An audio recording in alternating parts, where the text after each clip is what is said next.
ស្នេហ៍ផ្លែកតែចិត្តគេដាច់ញ៉ាឡើយស្នេហ៍ឃ្លាតឆ្ងាយឆ្ងាយពីប្រាណខាតជួបភាំង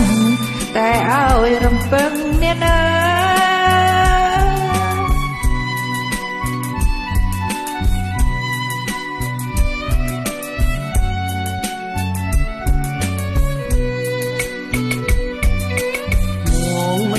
បំភ្លេចអូនទេបងឃ្លានពីស្នេហ៍ម្ចាស់ចិនដាពេលមករាជាតិនឹងសាសនាសូមតាំងចិនដាណាពិសេសកុំព្រួយវ័យប្តីមកវិញមកមិនខានបលៀនចាំទទួលបង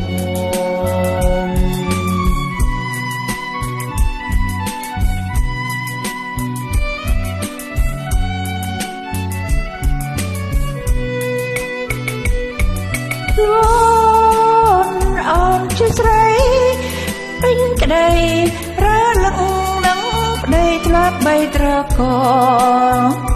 តែអូនមិនអាចខ្វាត់គេបងគ្រានេះម្ដងមិនឲ្យអូនព្រួយមិនដេចបានញញឹមទៅថ្លៃដើម្បីទង់ជារាំងស្មីក្តីសុខសាន្តបងឃ្លាតទៅ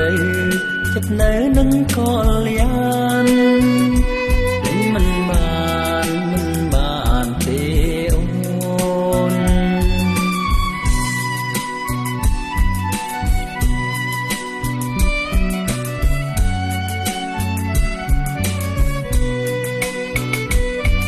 អូនគ្មានអ្នកបងពេទេមានតែរូបប្រស្នួនសូមបងប្រយ័ត្នតែខ្លួនអូនបែបនឲ្យមក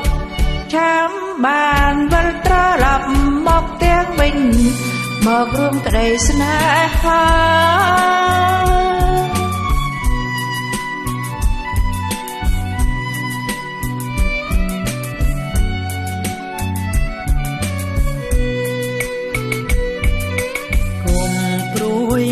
ប្រលឹងចិត្ត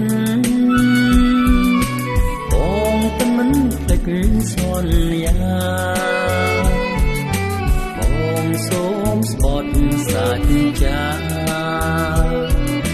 សូមឲ្យលោកកាធ្វើសាស្រីថាស្នេហ៍ភ្លេងក្តីតែស្រីស្រង